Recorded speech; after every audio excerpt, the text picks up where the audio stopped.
Hello and welcome back. It's been a long time, far too long really, but I have been working on mainly one project which I shall show you shortly, which I'm quite excited about. But before that, thankfully the hot weather has passed without too much incident in here. The main problem I did have was over here. You'll see the grass on my town square has kind of shrunk, lifted, so that needs a bit of a repair. I was just sort of waiting for it to cool down a bit. Seems to be okay over here. There's a bit there where it sort of shrunk a bit, so not sure, maybe just not enough glue or something there. But other than that, everything seems to have survived. I finally got around to ballasting all the way down to there and down that way. So that was a job I've been putting off for ages. And I've also invested in a new loco, this one here. And this is my first sound fitted loco. I wasn't too sure. I kind of always thought the sound thing was a bit gimmicky and would probably get on your nerves after a while. And a part of me was hoping that I did think that way after playing with it for a little bit. Unfortunately, it's gone the other way. I quite like it, I think, which is a bit of a pain really, because that leads into yet another money pit if I want to start putting sound chips in all the others, but that's certainly not for now. But yeah, it's a really nice runner, so let's have a look at that.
So this is the main thing I've been working on recently. If you remember, a while ago I had an old mixing desk which I sort of rewired and connected into an Arduino, which I programmed, and we were able to control all the trains separately, and I got as far as starting a bit of simple automation with just a backwards and forwards shuttle. That was okay. But then when it came into doing more complex stuff involving more than one loco, due to the sort of nature of the way the Arduino code runs, it became very apparent very soon that it was going to be a complete nightmare. So what I did was go back to the drawing board, and though I didn't really want to have a computer in here, is just an old MacBook Air there running the software. That is connected through here and here into my controller, and it is also connected to this Arduino here. So that software then runs kind of locally on the house network, which means I can connect to it from any device with a web browser, such as this cheap and cheerful tablet that I have.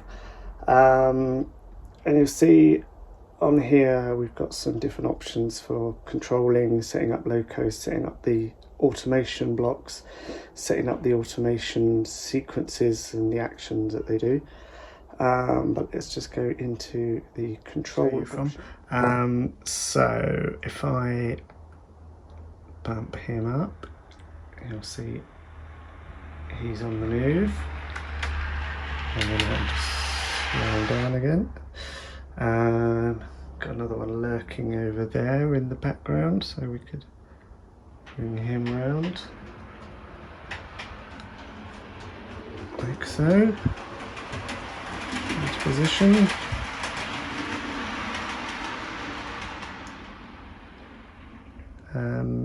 Other thing I can do from this, ignore some of this layout because this is still very much in development really, but I can change points here.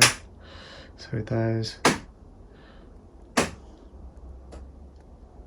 And then I also have this linked, I think I mentioned, into this Arduino board, which I'm using for the lighting on this layout. So for example, I can also control that from here. So if I click on square lights, as in the lights for the square, you'll see they illuminate. And then the same, like I've got station lights, not sure you're gonna, yeah, so they come on from there as well, and I'd obviously turn them off as well.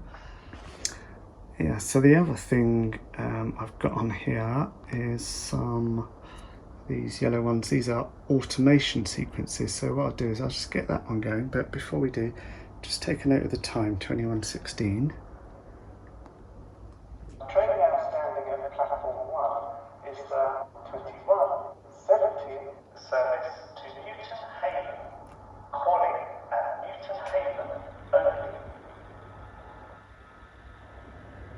So off he goes, and you'll notice, obviously just as I pressed the button, the time flicked over to 21:17. But yeah, so I've got some station announcements going on in there as well, which is all linked to what the real time of day is. So whenever it goes, it will say whatever time of day that is. So this is just a simple shuttle, so he's just going to go down here. He'll just sit there out of view because I've got this a little bit off that up at the moment.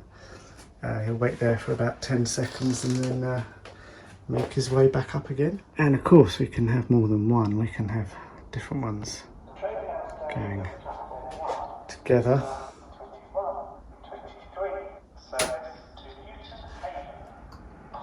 So we have some movement over there. He's off.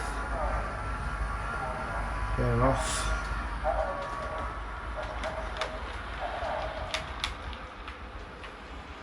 And then, because that one wants to come here, he needs to obviously wait for that one to clear.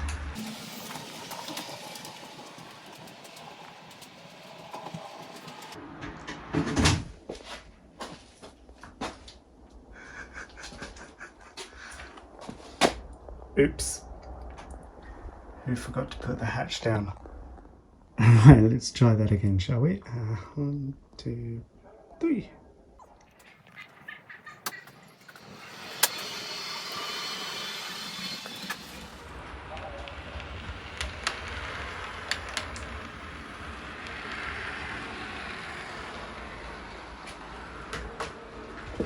So, as I was saying, he's waiting along there.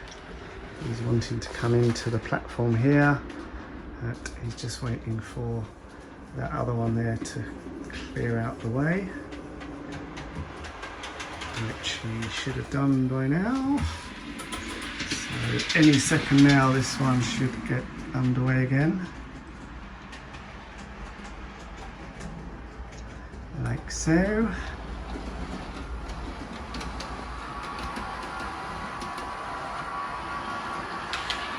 Meanwhile, the shuttle reappears.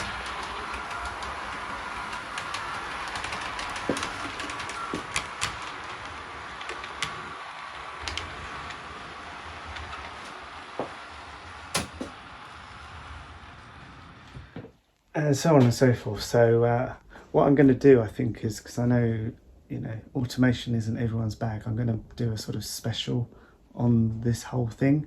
But I just wanted to show you that for now. A few more little bits of tweaking to do here and there, but essentially that's working quite nicely. So it's on to the other jobs that still need doing, of which there are plenty.